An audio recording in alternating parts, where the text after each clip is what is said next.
Hey everyone, Mah-Dry-Bread here. Pokemon Heart Gold with only one Regigigas was a well-paced solo run. Let's follow that up with a much harder-looking solo run. Today's the day that we figure out, would I be able to beat Pokemon Red with a team of only one Rhyhorn? Well, this is gonna be a nightmare. So right off the bat, you can see that we have almost no special or speed, but pretty great attack, health, and defense, at least for a first form. I mean, I'm not going to complain about the attack and all of that, but almost no speed or special while being rock and ground type just means that water and grass moves that we're going to run into are going to do 4 times the damage to us while almost always being faster than us. That's where the challenge is going to come from for sure, water and grass moves. By level up, we can only get normal moves, and most of them aren't great. We start with Horn Attack, and that's all we get until level 30, when we get Stomp, a move that does the same amount of damage, but at least it can cause flinches, if we're faster. And we aren't going to be very often. Yeah, honestly, I think we're just going to be using Horn Attack and Stomp until we can get our hands on TMs to get better moves, because these level up moves are awful. By TM, I can learn a few great moves and a few really weird moves. Well, I know I want the awesome Gen 1 Dig TM since that'll be the strongest move we have, but what else do I even want? Probably Body Slam, it's a decent normal move. Honestly, I might just take some weird ones after that, like Thunderbolt or Fire Blast. Yeah, our special is really bad, but it might help. A Rock Slide might be a good idea. It won't be as strong as Dig, but it'll work on flying types. I might even need Substitute, just to make it past some of the most dangerous grass and water types, but I don't know. Like always, I'm writing the script as I go through with the challenge, so this part is being written before I've started. Everyone comment down below and guess if I can win or not. Well, considering we have to chip fight the Rock Gym, then power level until we can survive Vine Whip before we can get a TM, this is gonna be a slow one. It might be possible, but I think we'll be slower than some of the champs team even at level 100. Let's explain the rules. In combat, I can only use Rhyhorn. I'll need other Pokemon to use HMs, but I won't be allowed to use any of those Pokemon in battle. No glitches or exploits, no items in battle, only Pokeballs and items outside of combat are allowed. Also, if you enjoyed the video, be sure to like, subscribe, and ring the bell for more. Let's do this. So right off the bat, I used the Universal Pokemon Randomizer to replace Squirtle with Rhyhorn so that we can do the whole run with it. I picked to replace Squirtle so that our rival would have Venusaur, probably the hardest for us to fight. I name him Rhino. Of course it's after the wrestler. Personally, I prefer the regular Rhino with an I spelling, but we can go with the WWE Y spelling for the sake of making it easier to glance to see who we're talking about. I will also accept referring to Rhino as Frank the Butcher from Southpaw Regional Wrestling and IPWF. So despite being a Pokemon that's probably going to be very hard to use in the long run, the early travel is really easy. We resist every single attacking move that we're going to run into until after the Rock Gym. Isn't that crazy? In fact, the Weedles do so little damage with Poison Sting thanks to all the resistances that it says that it misses. How weird is that? Apparently it's just a Gen 1 thing. In the later games, if a move would do 0 damage, I think they just rounded up to 1.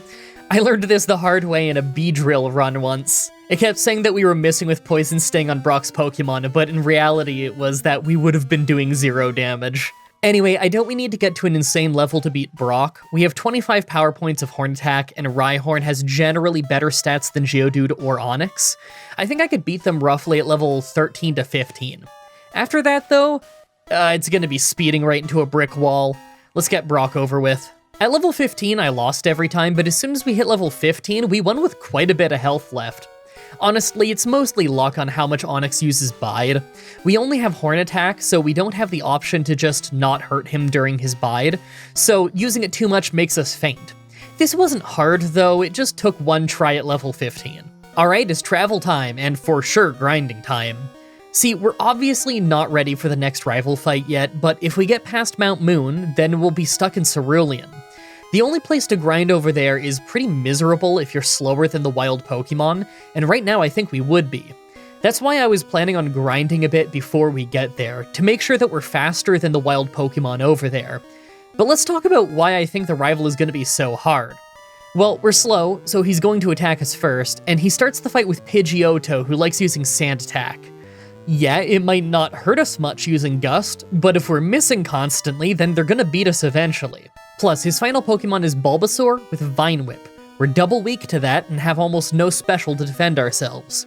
I know that in Gen 1, some trainers are always set to use super effective moves even if they don't do damage, Although I'm not sure how early in the game trainers start using that AI.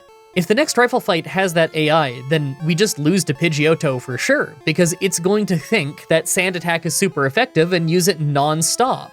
Then later in the fight, we have to hope that Bulbasaur spams Leech Seed and we hit it every time, somehow. Yeah, that doesn't sound possible. Maybe his AI won't work like that though, because we're early enough in the game. I don't really remember when it starts doing that. I think it might only start at like the 3rd gym, so we might be in the clear. I'm not 100% sure. If it does work that way though, then we have to level up until we're faster than Pidgeotto and can one-shot it with a crit, I think. Then hope Bulbasaur just doesn't use Vine Whip. On our way there, though, I took the Helix Fossil. I knew that if I didn't say what I took, you'd all ask. Actually, now that I think about it, everyone ask anyway. Comments are good for the YouTube algorithm. Okay, this rival fight was insane, and you have to see this. There's some simply legendary missing luck on display in this one. The fight opens with him hitting one Sand Attack, and then us missing 5 times in a row. If I understand the math correctly, one Sand Attack makes a 100 accuracy move into 75 accuracy. So I just got a 1/4 chance to miss 5 times in a row. Then again, it's Gen 1. You can miss for all kinds of weird, silly, glitchy reasons. Anyway, he hit 2 or 3 more Sand Attacks before he went down, so I was left incredibly slowly taking down his team. Abra and Rattata were obviously no threat to us, but we were missing so much that it took ages to take them down. On Bulbasaur, I figured we'd just lose when he kept using Tackle instead of Vine Whip. That's when we landed a hit on our very last power point to get a knockout. That was actually a first try. So obviously that means I'm gonna go do Nugget Bridge right away. I really didn't think we'd win that so soon. I need to clear this area and get the TM for Dig right away. In Gen 1, Dig has 100 power, so it's just as strong as Earthquake. That means it's the strongest move that we're gonna get the entire run, so this is a huge upgrade. I can't see us beating the Water Gym or the next rifle fight without it. We're not even close to beating the Water Gym, though. Yeah, I can one-shot Staryu, but only after it takes out 3/4 of our health with one water gun. If Staryu's faster than us, then so is Starmie. I decided to go to the SSN first so that I could get more levels. I also grabbed the TM for Body Slam since it was the best normal move that we could get. I figured it would be good for fighting the flying types until we have Rock Slide. The SSN rival fight actually wasn't bad. We almost lost to Vine Whip, of course, but I was honestly just surprised we won at all. I had a regular Staryu on the SSN make me faint with Water Gun, so I really didn't think we'd survive Vine Whip. That said, I think we're about to go lose at the Water Gym again. Okay, next try and Staryu wastes the first turn on X Defend, so it never hit us. Then we survived Water Gun from Starmie and crit Dig to get a one-shot. That was awesome, because I think I might not have gotten a one-shot without the crit. I was worried I was gonna have to grind even more. Oh, and of course, the Electric Gym is pretty easy. We're part ground type after all. We get the TM for Thunderbolt, and I might need to use it at some point, but for now I'll put it away. We'll see if I need it later. With that done, we can get more into the open part of the game, and I'm pretty happy that it's so open because it means that we don't have to do the Grass Gym next. Personally, I want to rush towards the Poison and Fire gyms early, since I bet we could beat those at a pretty low level, but we have to beat our rival and Giovanni first. I think I'll go to Celadon, get the TM for Rock Slide, then fight Giovanni well in town. Then we take our new move over to the rival fight, and hope that Rock Slide keeps Water Onix from giving us too much trouble. So in the script here, it now says sponsorship, but I don't have a sponsorship lined up, so hey, show fan funded by Patreon. Do I bring up the super thanks thing again? Can you believe, by the way, that it has been more than a year and YouTube has not changed the name super thanks from when you leave a tip in a comment? That absolutely blows my mind. That after all this time, they have not come up with a better name, no matter how many suggestions they get. Did I ever tell you about the time that I was complaining about how stupid of a name Super Thanks is on Twitter? And then someone replied to me and they're like, oh, well, what would you name it? And I said, okay, well, if YouTube wants to keep with the whole super thing and they call a super chat, then why don't they just call it a super comment when it's in the comment section? And they ghosted me and never replied, but I clicked on their profile and realized It was some kind of like YouTube staff community manager person who tweeted that at me. They were literally camping the results for people making fun of Super Thanks on Twitter just so that they could sass me and say, oh, I bet you don't have a better name for it. And then I did, and they had nothing to say about it. Oh, that is cosmically funny and the most YouTube thing in the world. Oh, it's amazing. At YouTube, you get ghosted for having a good idea. So Giovanni was super easy, as expected. Nothing in his whole base could do any real damage to us. We're pretty much untouchable until they crack out water or grass moves. Then it cuts through us like a hot knife through butter. Alright, rival fight. This is what I was worried about. I tried the fight a few times, but Water Onyx just hits Hydro Pump to one-shot us from just about full health every time. I figure maybe if I try a bit longer, then I can get him to miss though, then I think Rock Slide would be a one-shot. Well, literally the next try Hydro Pump missed, and I ended up just sweeping the rest of the battle. Yeah, that's how lopsided Rhyhorn is. One move missing is the difference between sweeping his whole team or getting one shot. Okay, so we have the Poke Flute and we can get moving again. I figure the Poison Gym is going to be pretty easy since abilities aren't a thing yet, so I don't have to worry about Levitate. That means we'll go to Cinnabar Island early and fight Blaine. I bet his entire team will outspeed us, and he will still lose. Yup, Poison Gym was super easy. We swept them with Dig other than Weezing, who blew himself up and didn't do much damage in the process. Got any predictions for the Fire Gym? Hey, who knows? Maybe they'll use Fire Spin forever and I'll actually lose. AI don't have a limit of power points in Gen 1, so you can't rule it out. It would be extraordinarily rare, but who knows? Alright, Growlithe uses Agility, so we one-shot it. Ponyta uses a Super Potion with full health, so we one-shot it too. Rapidash never tried to hurt us, so we were fine.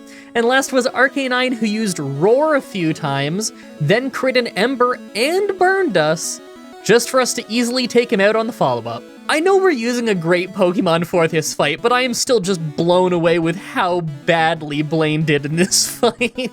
The game really threw him a bone on that critical burning Ember, and he still just completely blew it. So, next up is Silph Co, but I think we're in for a pretty long grind. Yeah, we've had an easy time with the last 3 gyms, but it's because we resisted all of them. Now we have a rival fight that usually ends up being a brick wall, and even on the previous rival fight that's typically easy, we lost due to getting one shot. I think it's very obvious that we won't be able to win this fight unless Hydro Pump misses again, but it's also likely that we won't even win if that happens. I don't think we could outspeed Venusaur yet, and its Razor Leaf would for sure be a one-shot on us. Maybe we could get super lucky and it could use Vine Whip, but when I already need a lot of luck to get Hydro Pump to miss, and all it takes is one Razor Leaf hitting to make us faint, our chances of winning that way are really slim.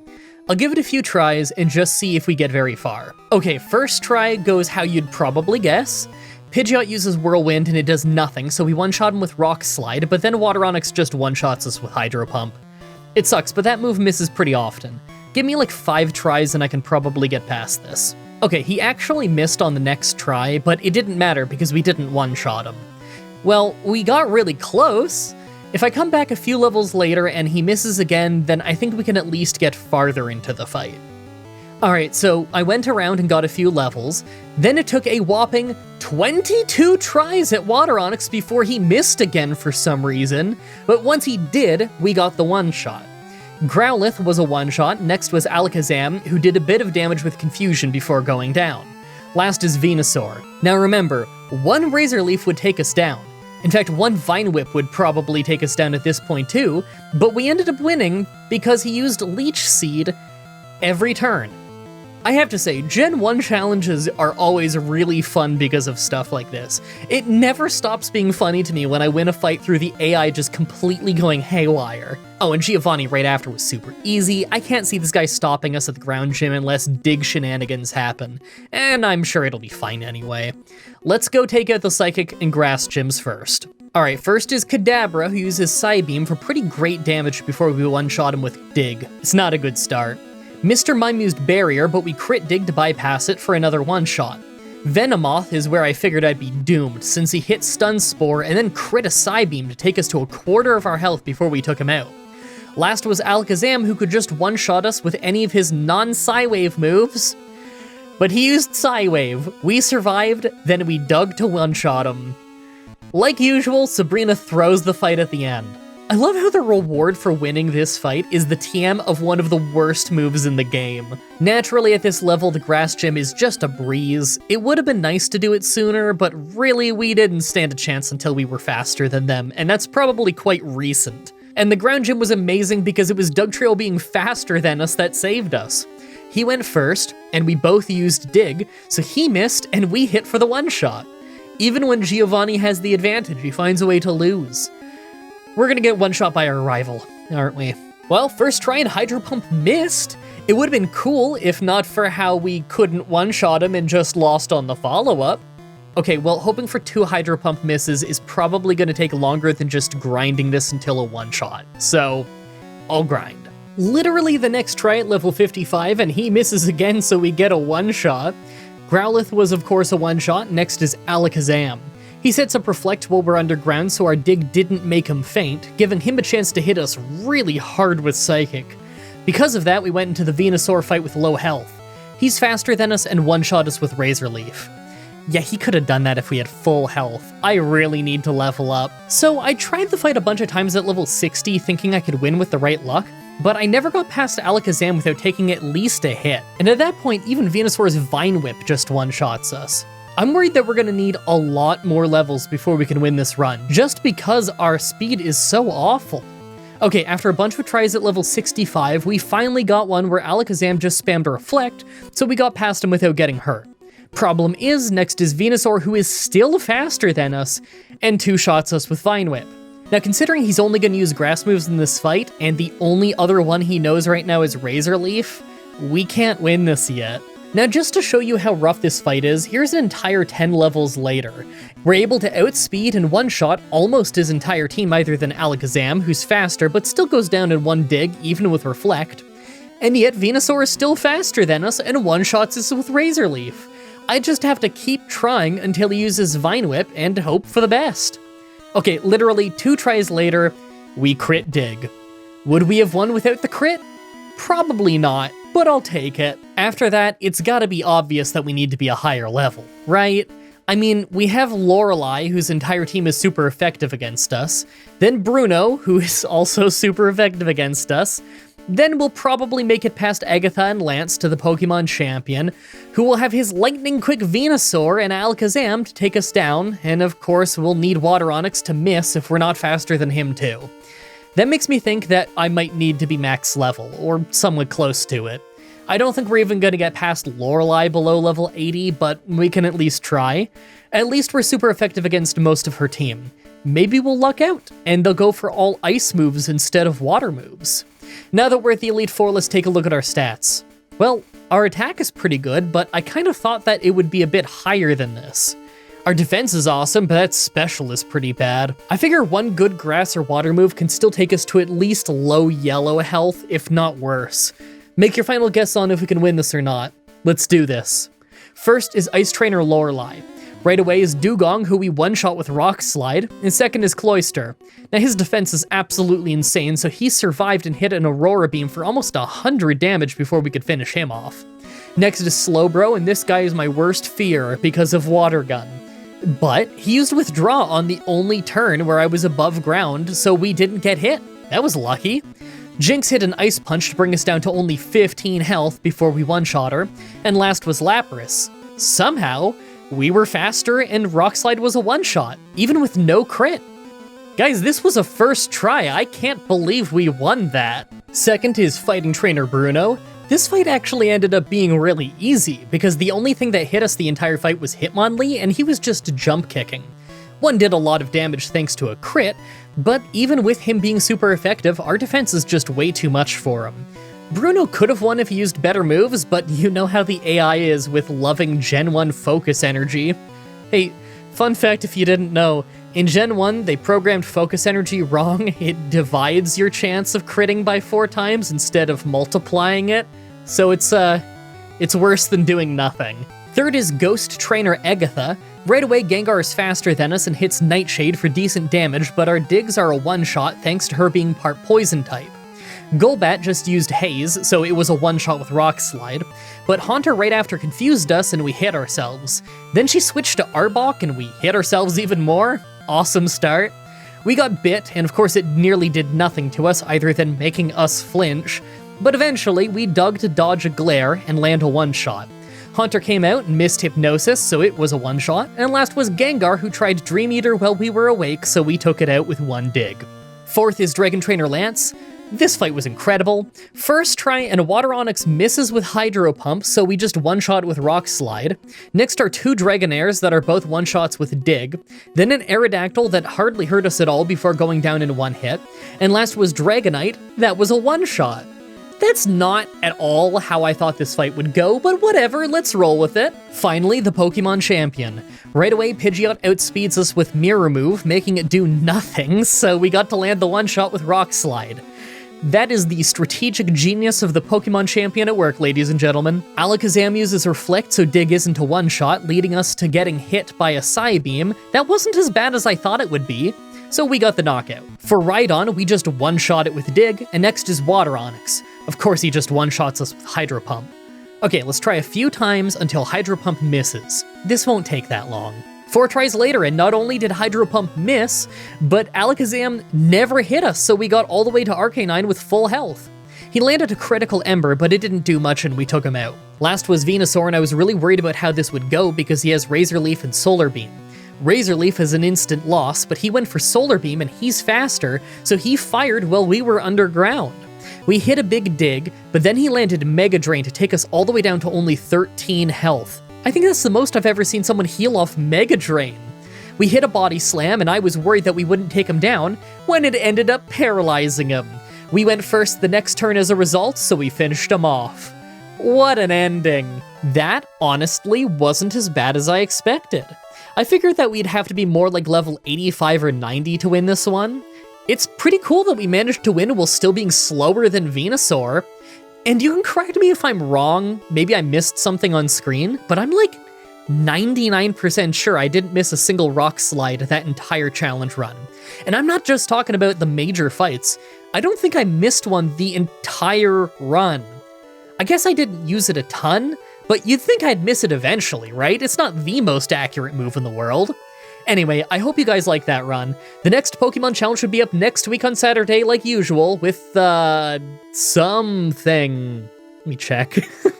The Christmas episode, obviously. I think last week I said in the intro that the next one would be this Christmas episode, but nope, I obviously just got the schedule mixed up.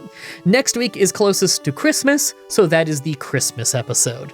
As always, I'm looking forward to your suggestions in the comments in the challenge request section of my Discord channel and on Twitter. Subscribe, ring the bell, stay tuned. Outro time. I don't have a whole lot to talk about in this one, so I think I'm just gonna say the nerdiest thing I could possibly say that won't relate to any of you who aren't, I don't know, older than me, probably. I just found out about a game called Birthright Gorgon's Alliance. It looks like it's some kind of old MS-DOS game, you know, mid-90s, and oh man, it looks so fun. This so absolutely looks like my jam, and I googled it, and it's abandonware, so it's free, and I found a YouTuber with like 100 subscribers that explains how to install it, and the video opens with a Windows error noise. It's beautiful. That's what YouTube's all about, isn't it? When you have a question and you just can't figure out the technical answer, there's always going to be some tiny YouTube channel doing a screen recording of their desktop to quietly explain into a mic with messed up gain exactly what the solution is. Is that not the most wonderful part of YouTube? That no matter what, there's always going to be someone recording their desktop out there who knows the exact answer to your problem. I kind of love that. But you know what else I love? Breakfast. I'ma go make breakfast. Thank you everybody so much for watching, and until next time, have a nice day.